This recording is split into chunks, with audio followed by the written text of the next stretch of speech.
имаше некакви протести од луѓе кои тука горе-доле во центар живеат или во Скопје живеат и удба има една технологија интересна е, да кажеме, кога почнавме 17-та, првиот беше најубав, затоа што беше прв.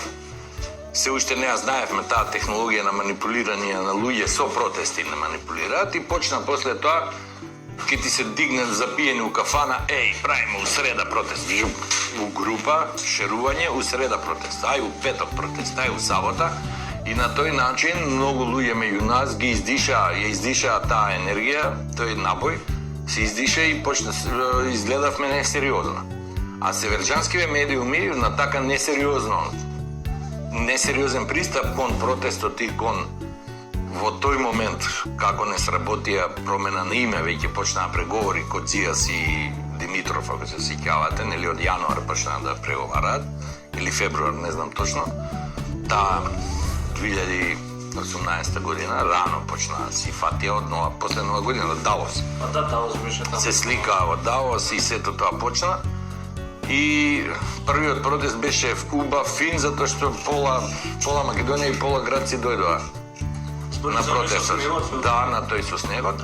И подоцна имаше уште еден во март месец, така беше убав, на плоштадот се собравме околу Александар.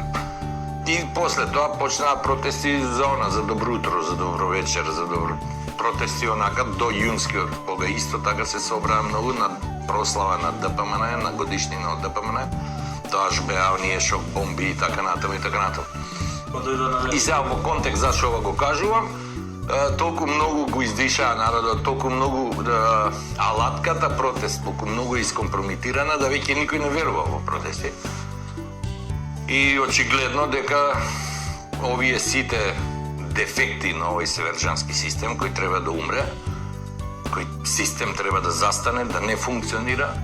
Значи, моите ставови се сосем обратни од овие на левица Фабијански, кои низ институции, низ вака така по законски пат ќе добијат некаква шанса да ја оправат државава, тоа значи никад. Бидејќи системот е многу силен, ние сме мал број на останати луѓе во Република Македонија и лесно не контролираат Чичин, така да не само со така често компрометирање на таа алатка што се вика демократска алатка што се вика протест, они контролираат сепа и медиумската сцена, освен тука во Инфомакс, ке мене у кршмавети, не можеш да слушнеш некакви сериозни политички прашања да се отвараат, да се дебатира по нив. Едноставно се, да кажеме, намерно опозицијата ќе направи глупост, намерно го прават Чичин, за да целата мрежа, социјална заедница, цела, и Твитер, и Фейсбук сите идат и цел ден по неколку поста ги лепат за некаква глупост која е намерно направена, дали од власт или од опозицијата, за да се комплетно менаџира јавното мислење ден за ден, недела за ден, затоа што овој систем е толку многу искомпрометиран да он ден функционира, купи ден продај. И затоа кога нема тема, они прават наменска глупост или една афера покрива друга афера, отвараат поголема афера, за да се дефокусира македонецот од проблемот што го има.